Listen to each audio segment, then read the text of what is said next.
Hi, everyone. Hope you've been enjoying Accelerate. Super excited for our next session here. For the next 45 minutes, we've got a great panel digging into product management in the age of AI.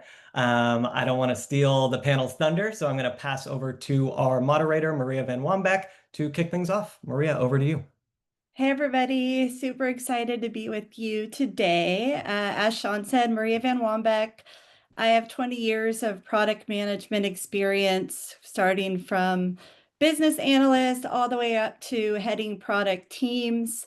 And over the last 20 years, I've really seen how the right tools, processes, they really unlock incredible outcomes for teams.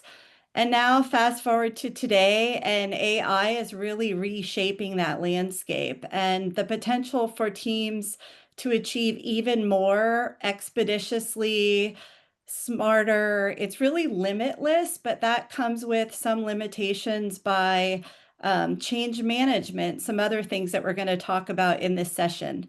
So I'm super excited to dive into this journey with all of you.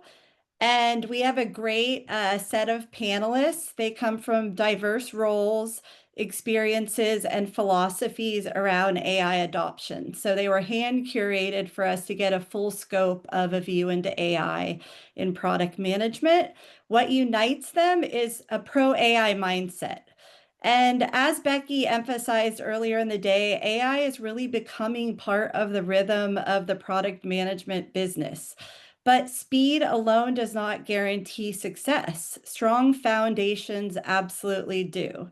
So over the next 40 minutes or so, we're going to hear from our panelists on really how they're seeing this pace unfold and how they're helping to build these foundations. So before we dive into each individual panelist, doing a run through of their bio, let's take a poll to really gauge our audience here. We want this to be interactive. We're also going to be doing Q&A. So please participate, put your questions in the chat box, and take a moment to answer your level of AI adoption. So while we're answering this poll, why don't we go ahead and start with our introductions? Mark, do you want to kick us off? Sure, Maria. So, hi, everyone. My name is Mark Barbier. I'm the co-founder and CEO of Earmark, which is an AI chief of staff built specifically for product teams. Earmark turns meetings into finished work instantly, so product managers can be strategic and keep up with their engineers that are moving much faster with AI. Before Earmark, I was a CTO of Product Plan, which was a SaaS platform for product managers. So I've been building in the product space for a long time. I love product people. Can't imagine building anywhere else, especially in the age of AI.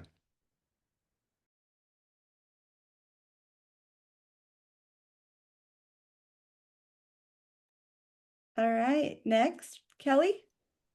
Thanks, Maria. Hi, I'm Kelly Kawa. Worked in product for the last about 9 years, and I have experience at the intersection of product operations, management, and artificial intelligence. I currently work at Invisible Technologies, where I help design and scale AI-driven workflows that transform how organizations and teams operate, as well as provide data for LLM training, which we'll get into. My passion is really using AI to free people from repetitive tasks so they can focus on creativity and strategy. All right, last but not least, Rachel. Hello, nice to meet everyone. My name is Rachel, and I'm a product manager on Reddit Search Experiences. I've been working on this for almost 5 years now, so I've seen the space change quite a bit, and of course now we're starting to integrate AI into everything. So super excited to talk about that. I also volunteer at a nonprofit called Taimaka, where I'm helping them build digital health tech tools to fight malnutrition. So I'm working on a few ML models over there. And generally, I'm just really passionate about helping people do good with their skills. So I'd love to talk to people who are interested in that. Cool. Thanks so much for the introduction. Let's go ahead and close that poll and check out the results. All right, so we see, this is really interesting, that the majority, it's like 80 or so percent are in the crawl and walk space. So this is a great way for us to put things into context. And there's a lot of room for learning from our expert panel here. All right, so everyone's seen the results. Thank you so much. All right. So sorry, I had to drop out of the poll results. So it's really cool to see each of your perspective. Of course, AI first, several companies AI native. And it obviously looks very different within organizations, like what is the starting point and what are the priorities. So that's really where we want to start, is how do we kick off internally in product management? Like if you're in the crawl walk, how do you take that next step? So based on your experience and interactions with customers, what are the largest challenges you're seeing that I say keep product managers up at night? And then how is AI helping to address these pain points? Kelly, do you want to start? Yeah, happy to. I think it will largely depend on your focus as a PM. Everyone has a different role. Sometimes even product operations or product management is defined differently at different organizations. So you might want to think about it as is my focus how I want to prioritize my product roadmap? Is it optimizing existing products? Is it addressing like a specific client's needs? I think it's really important to consider your own internal problems to tackle and where you can integrate AI from there. So I like to think of it as like small steps to big wins. For example, let's say you manage your roadmap or your tasks in ClickUp. There's actually small integrations you could do for summarization to help prioritize. So I would just say take it step by step and see what works for you and your team instead of the idea of just taking on AI can be really overwhelming. So see where is your problem, your own problem statement internally to help drive that. That'll also help your team get hands-on experience and become internal advocates of introducing AI. Mark? Yeah, no, that's great. That's great, Kelly. To kind of build on that a little bit, I think just in general, we think about AI applicability to product as craft. Product managers are just overstretched, right? They're in meetings about 60% of the time. Many are pushing 50, 60-hour work weeks. Every 30 minutes is pretty unique, right? In terms of the audiences you're speaking to, the deliverables that are required for each audience, and then the level of fidelity for every deliverable for every audience, right? And the other thing with product folks is that, we're servant leaders without reports, right? Like kind of team of one. So there's no one to delegate tasks to, so when you think about the age of AI, can you essentially somehow like unlock more strategic work? Because I think a lot of product folks are sort of stuck in this loop where they're sort of beholden to internal teams and internal deliverables more than customer facing deliverables, right? Or customer needs. And I think the real unlock for PMs is if I can just automate the drudgery of the role, like can I actually get capacity to be more strategic, more proactive around my vision? Maybe I want to do a really great job for the next QBR, right? Or, the next product demo. Like, how do I prepare? How do I get ahead of things? And that's really where AI can help. Rachel, anything to add?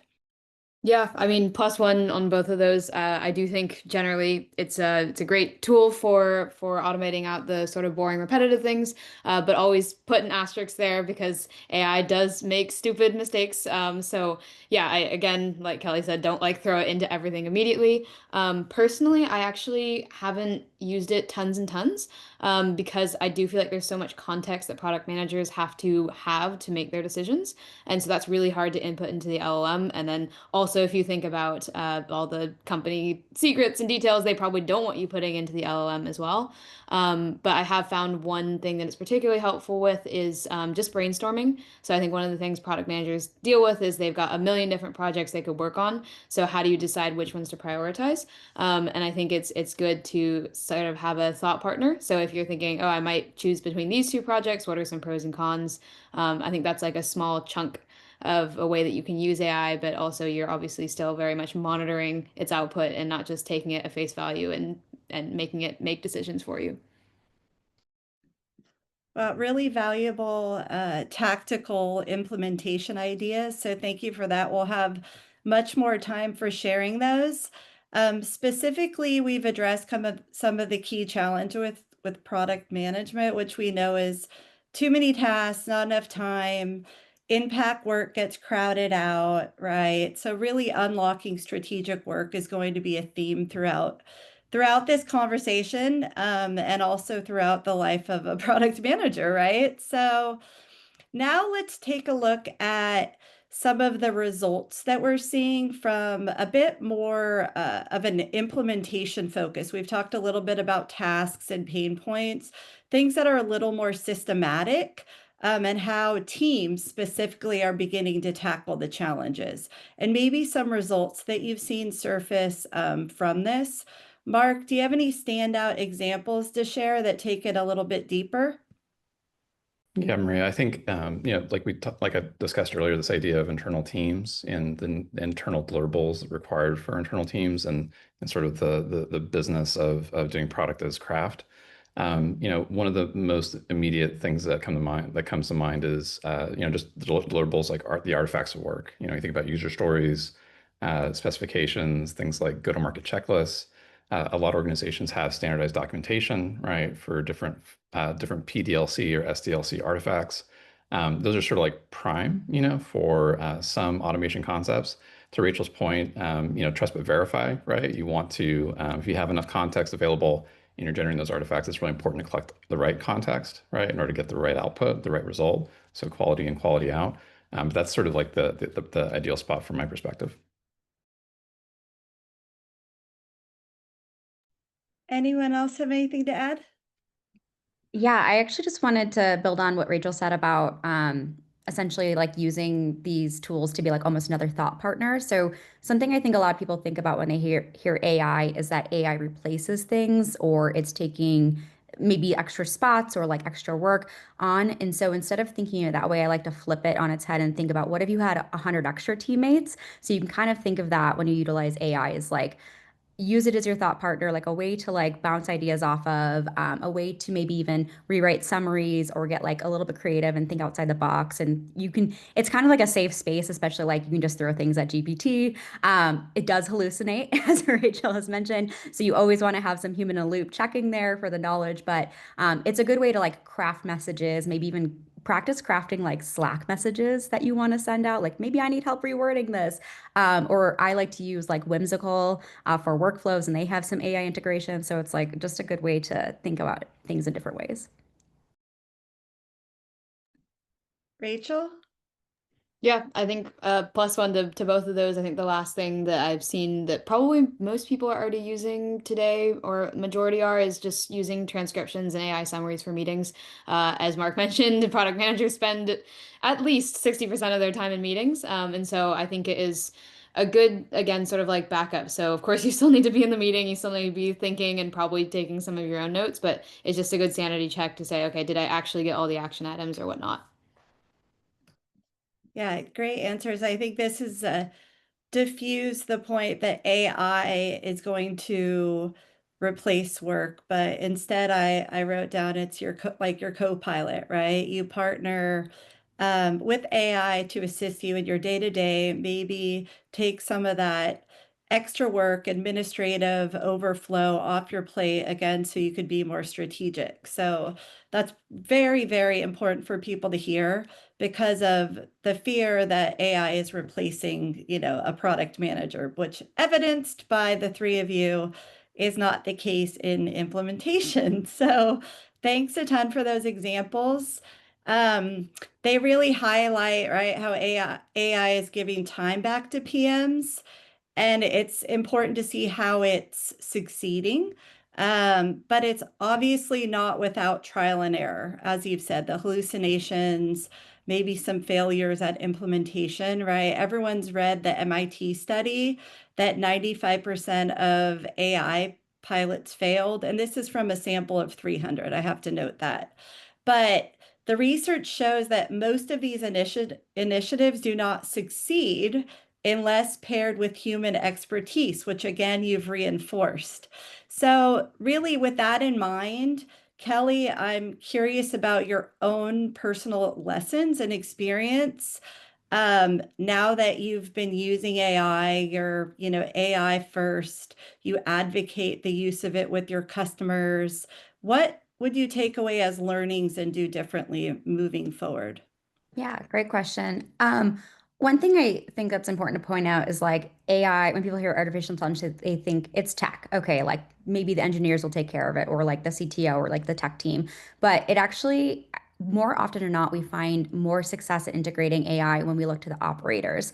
So where do they want to integrate? Where's like the day in and day out processes that they're living in where we can improve, maybe improve SLAs, maybe get rid of those like redundant things that they always have to do that's like frustrating, and automate those. So they're the ones that are going to really reap the rewards of those successes, and measure the success of the outcomes of using AI. So I think at the bottom line, is it helping the independent contributors improve their day-to-day operations? And we find the same thing with our customers, that if we talk to the operators, we have more success at focusing on a problem and how we can help with a solution.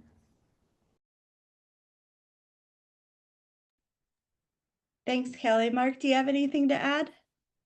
Yeah, the only thing I'd add, Kelly, is you think about like the energy that I think everybody's experiencing right now. There's a lot of FOMO like in the space, right? So there's what we call BYO AI, which is kind of like bottoms up adoption.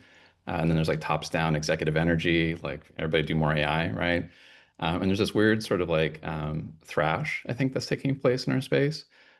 So to Kelly's point, like, can you just be intentional, right, around, just classic change management, right? Are you actually vetting these tools correctly? Do you have clear success criteria? Are you just, like any tooling rollout, right? Are you just doing the normal business of, change management in a responsible way? And I think that like with the hype cycle that we're kind of in, like that's something that's lost. And I think people are skipping steps, which is, I think, what the MIT study is telling us. Absolutely. Rachel? I think we'll get into most of my answers in the next question. Cool. Yeah, so I have a really great quote just from our panel is, the expectation is that AI is going to do the same with the same quality of output, just with fewer people, right? You hear that over and over. That's not the case. And there's clearly a ton of excitement around this, like dive in first with the AI adoption. But there's a lot of risk around that, right? As we've seen. So we touched on this briefly earlier. I would like to talk a little more about like the nuts and bolts about how you protect, employees and customers, et cetera, from the risks of like, prematurely integrating AI, for example, right? How are you putting guides and guardrails in place to ensure AI is implemented responsibly, right? Rachel, I heard you talked about this responsibly from a nonprofit perspective. So I'd love to hear you dive into, your approach to integrating these considerations early in the product life cycle. Yeah, I think the first thing you have to do is understand that it is everyone's responsibility. The development of safe AI products is not just an engineering problem. It's not just a policy or legal problem. Like we all have responsibility in doing all of these different checks and balances, especially product managers. I think because it's a very new field, it isn't usually written in the job description, and it's not necessarily something that comes naturally to people. But I still think we all have that responsibility to make sure that what we're building is having the intended effects that we want it to have. So generally, I think that it starts at the very, very beginning of the life cycle when you're still trying to understand the user and the problem. It's definitely not starting when you've already built the solution, because I think that's a little bit too late. So when I say talking about the user and the problem, considering the user group you're focused on, are they potentially vulnerable? Like if you were to try to build a solution for them, if it went wrong, would they be disproportionately impacted? So if you're working, in my case, with children who have malnutrition, if they get misdiagnosed, that's a very, very bad thing for them. And then, of course, same thing with the problem. Is it a sensitive problem? If you're working in like the health tech space or like parole or hiring, anything like that, like that's going to be higher risk than something that would be like predict the color of this button or something like that. So I think considering your user and problem, and then once you actually get to the building portion, I think working very closely with engineers to understand your actual limitations. So they're going to need to decide what model to choose. There's a million different models out there. Each of them has pros and cons. So working with them to describe the product requirements you need, and then helping them make a good decision. And then, of course, all of the fine tuning and prompt tuning that has to go in, making sure you've got enough time for that. Yeah, Kelly, you've got a little bit of a different perspective in what your clients are seeing. Can you talk a little bit about how you impart this like protocols for testing and risk mitigation with your customers? Yeah, definitely. It's really important to consider the own client's risks and what they're looking for. So to Rachel's point, there's a lot of different LLMs and a lot of SLMs out there, so small language models. So you have to consider what their outputs are and what you're trying to get out of it, and then what are the risks with doing it. So not every client might be comfortable with using OpenAI, so like ChatGPT, and you might need to utilize something else that solves their issues.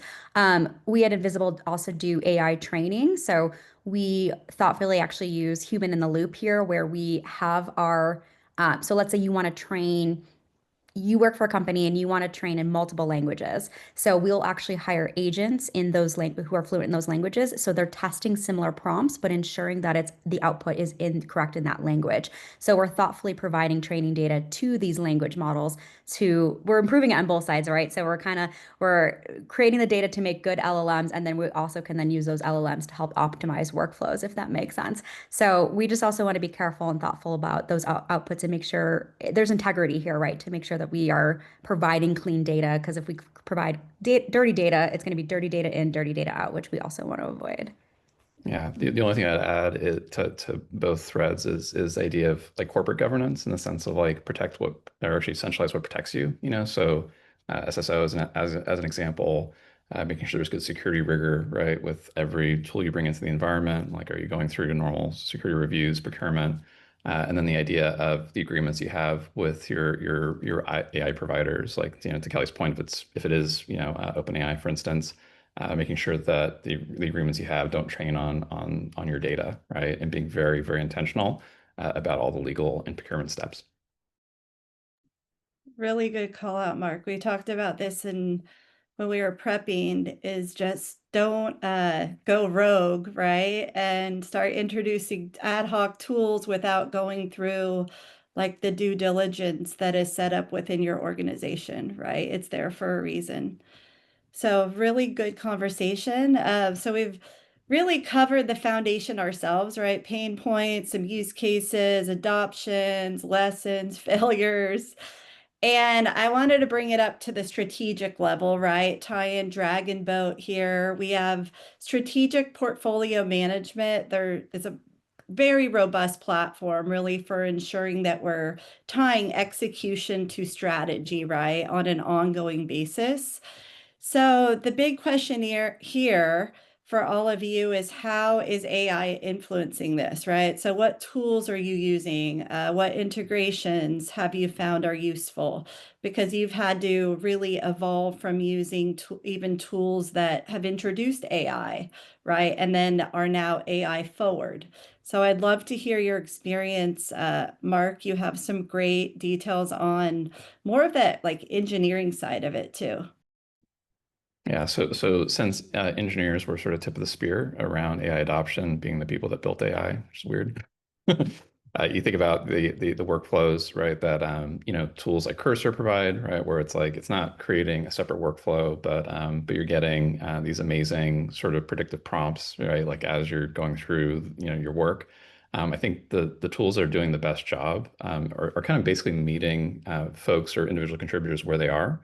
So in the case of engineers, they're in front of an IDE all day and deep work, you know.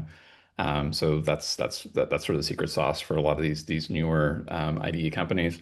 But I think for product managers, you know, tools like, you know, like Earmark are interesting in the sense of like, if I'm in conversations all day, you know, to Kelly and Rachel's point around the value of summarizations, right, and the value of meeting context. Are there tools that kind of meet you where you are, right? You know, because you're in a meeting, you have to have quick cycles in terms of deliverables. And can you sort of turn around these artifacts in short order from conversational context, right? I think that's a really a real unlock that's out there right now. Thanks, Mark. Rachel, do you have anything to add? I think most of my insights is on the like deploying AI products to people. So I'll let Kelly take this one. All right. Yeah, I mean, plus one to what Mark said, I'll say that the great thing about it too is I feel like AI can also help you be a little bit more proactive and strategic thinking instead of reactive to problems.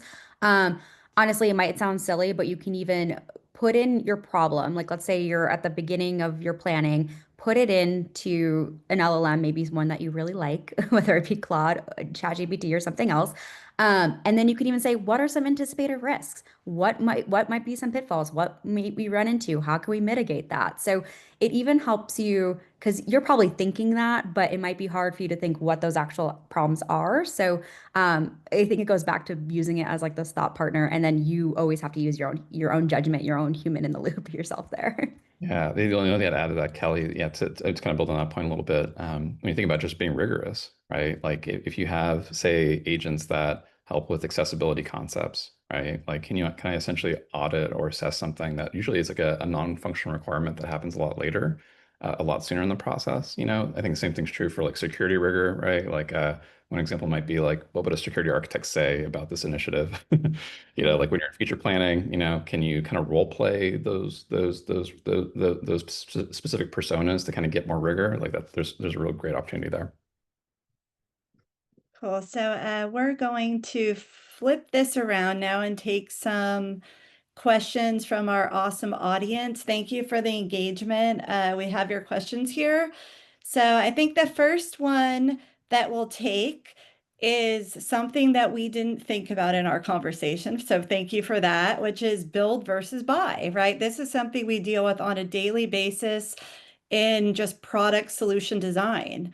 So how should we think about an approach, right? This conundrum with the first AI project. Does anyone have any experience with this exact thing that will speak to it? Raise your hand. Got Mark? Go Yeah, ahead. yeah. So I think it kind of goes back to what Kelly and Rachel said in the very beginning around like what are the problems you're trying to solve, right? If let's say you have a very let's say you're in government, right, or you have a very you're very security focused in terms of the types of data you're collecting.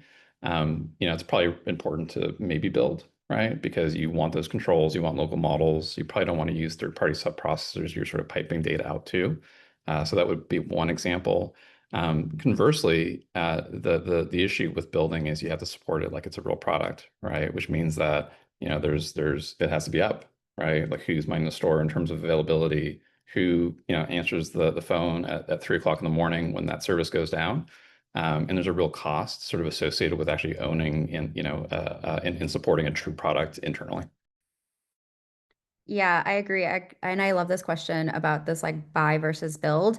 Like buying gets you that speed, but there's some risk there. And then building gives you control, but also some risk there. So you have to weigh those pros and cons based on the problem you're trying to solve. So my advice might be buy maybe to start, learn fast, and then build where you need something deeper and some differential there that it's not able to solve for. And you already have like a good foundation to then build on your own without totally starting from scratch.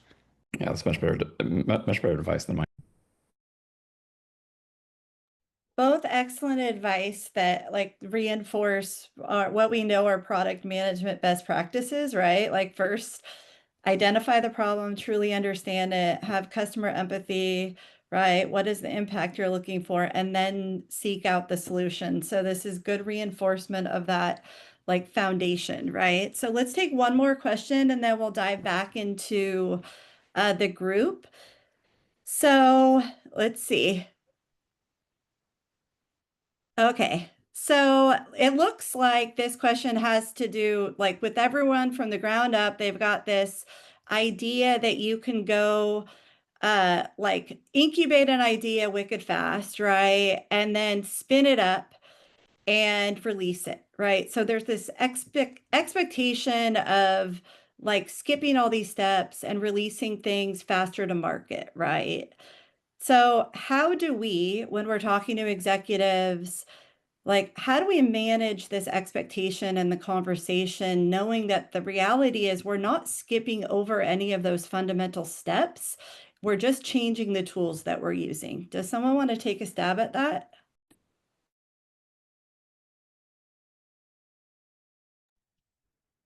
I'm going to tag someone. Kelly. Oh boy.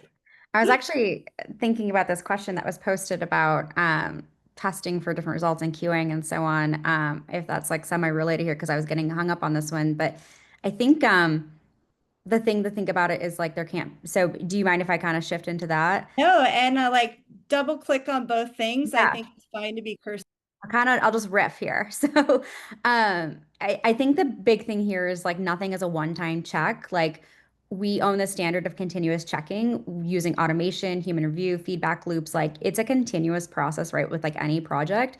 And so I think you just kind of have to keep those wheels in motion and keep those conversations going.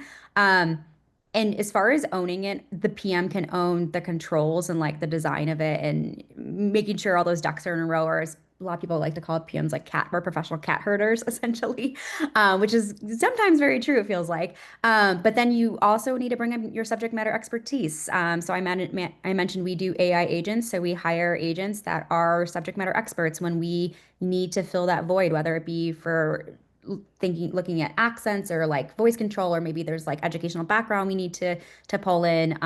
So I think it's like really utilizing your resources. Hopefully that kind of touched. No, definitely. Sean, thanks for clarifying in the chat. And so let's dive back into the panel. And I wanted to look specifically at more of the human side of AI in our closing 15 or so minutes, and we'll have time for more questions at the end, hopefully. So really, like, how is like AI adoption expected within organizations, right? This isn't about creating with AI, but more about that fundamental change management influence of it's like, get on the AI ship, right? Or see you later, right? Like what is really fundamentally happening within your organization or what we've seen. So Mark talked in our conversations about Shopify's approach, which is treating AI as like operational infrastructure, as we double clicked on before, right? Same thing, it's adopted like a tool. The expectation is adoption is tied to some sort of performance outcome, right? And that's a really compelling model because it's designed, right, as part of their like their operating model and ways of working. So really taking that a step further, what role, right, for all of us as leaders and integrators do transparency and ethical responsibility play when leveraging this adoption for tools and recommendation for tools? And Rachel, she talked a little bit about this, but I would like to hear more about how you combine this drive for innovation with this ethical responsibility. It's a powerful, set of statements that you have that I think is worth discussing more in depth. Yeah, honestly, it is very tricky because in tech it's build as fast as you can to be the first person building the coolest thing, and there's a lot of pressure to do that. So I think we will have to kind of maybe go against the grain, or maybe our traditional instincts of just building as fast as we can and what is it, build fast and break things, because now I think the stakes are unfortunately much higher.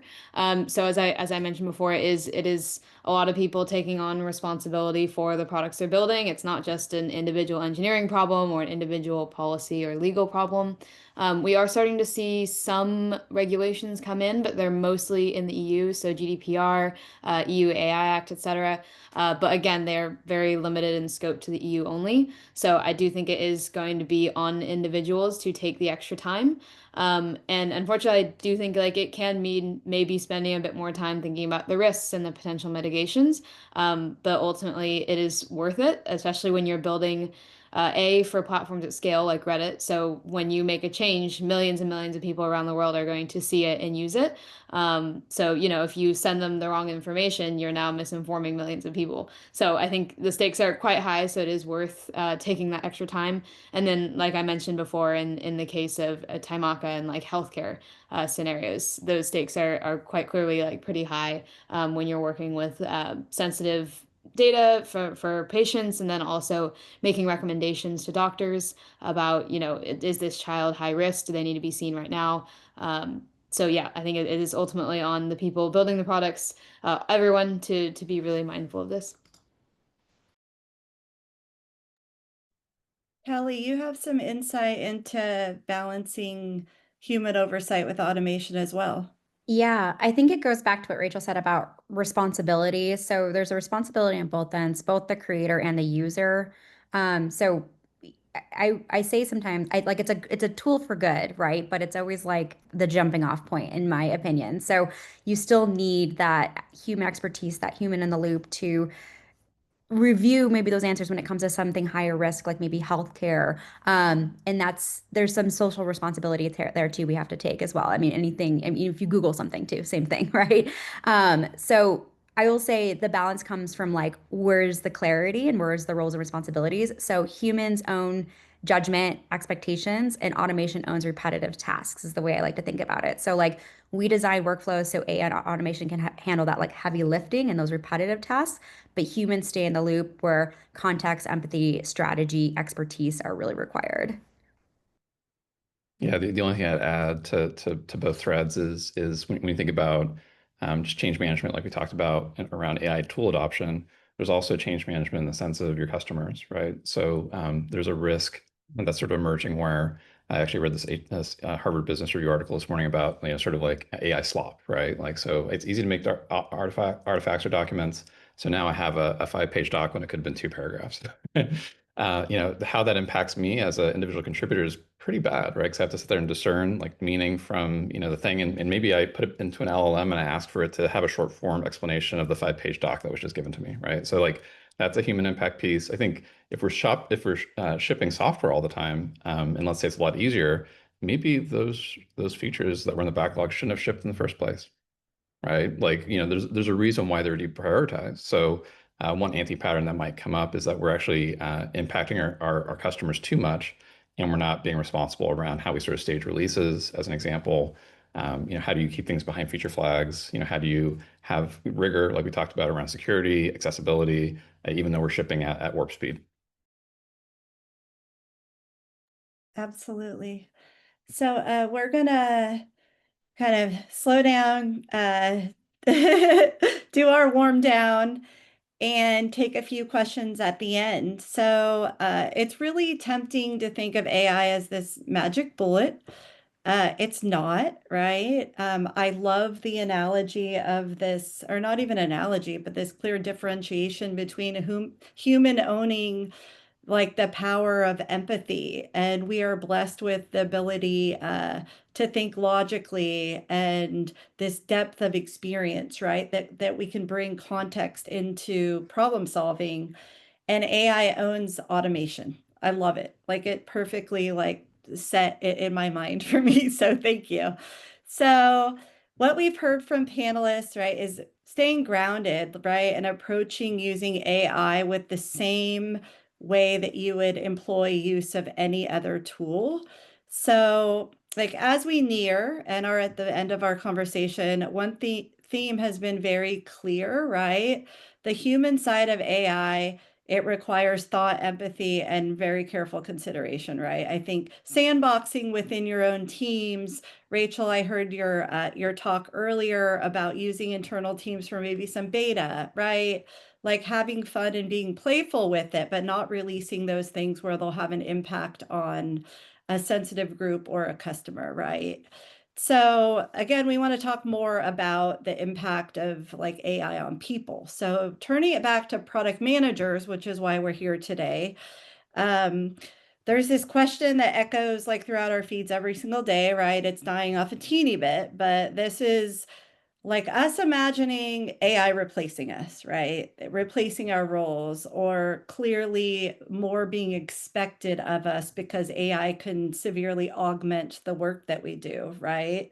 Replacing roles in engineering, even, right? So these conversations are indeed happening.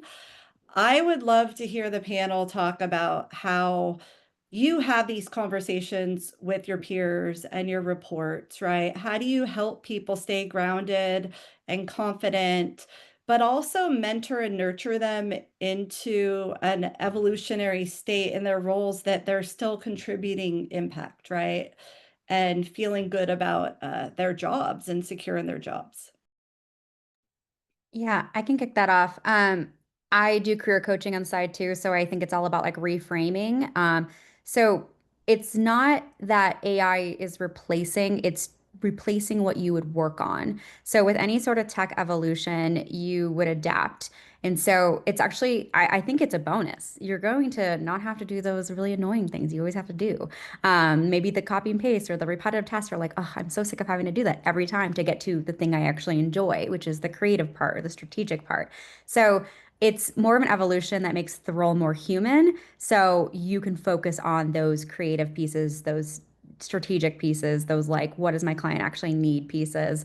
So I think it's just, it's good to grow with it and it's good to stay on top of it. But again, it's just going to change the landscape of the role itself and get you further ahead quicker. Yeah, and if you have capacity that's created, the one potential outcome, and something we're seeing from folks that we work with within my company is this idea of internal relationships, right? Like, or even customer relationships. Like, if I actually have time to like have a one-on-one, right, or like a few more customer calls, and this kind of goes back to the proactivity piece. The human parts of the job, right? Like, where if I'm a PM, there needs to be like flex in a system that's very stressful. And what kind of keeps the system together is that gray area, right? Which is basically relationships. Like, how can I work on my relationships as an example? And I think AI is a big unlock for that. Rachel, anything to add from your perspective as a product manager? I mean, I think we kind of covered most of it. AI is coming. It is already here. So, don't try to fight it. Don't try to like block it out of every system you're using. Like, if you're able to work with it as much as possible. But also I think being pragmatic, because there are some aspects of work that are changing, as Kelly mentioned. So I think staying up to date on the advances, because AI is moving very, very quickly. I swear every week it's like a new capability is unlocked. So if you're able to stay up to date with that, I think that will also give you more of an idea of like, okay, what areas do I need to be upskilling in? Like, one simple example might be more traditional software engineering, might be shifting more towards like prompt engineering. So like, how can you learn about that? How can you get more context, etc. So I think just keeping your eyes and ears open. Thank you, panelists. It's been awesome. We're going to do a teeny fire round. So I would say one question, one answer. So I am going to tag Mark on this one. How does AI adoption blur the lines or consolidate the roles of product managers versus product owners? Yeah, that's a great question.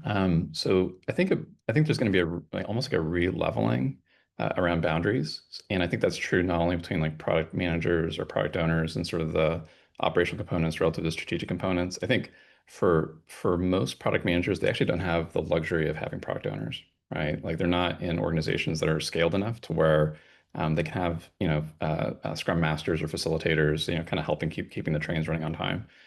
So they actually end up in these hybrid roles. I think the boundaries in those hybrid roles relative to, let's say, like your engineering lead, right, relative to your design lead, that is shifting. Where if I'm a PM and I can basically create a prototype anytime I want, like, here's this fully functional thing. This is the feature of the future, right? The issue that we're seeing is for my engineering delivery lead, they're like, well, that's great, but what about this technical debt that you hadn't considered, right? We actually can't do that. So it kind of goes back to rigor, right? Again, around decisions, like, how do those roles or those boundaries get redefined with this new tooling? And that's happening in real time right now. Thanks, Mark. So one more question and we'll do a really fast round table of our panel. Since we have primarily crawl walk on as attendees, can you just give me a tool, a learning resource, anything that you would recommend a friend that came to you that said, hey, I need to start out, demystify, uh, give me one sentence. Lenny's Kelly, podcast. Kelly, you're muted. You're first. Okay, sure. Kelly. Well, I was just gonna say hands-on experience. So dive in, literally Google AI tools, get free ones, get experience, watch YouTube videos. Honestly, look for AI agent roles, which are typically side hustle contract roles. You'll get hands-on experience being an AI trainer.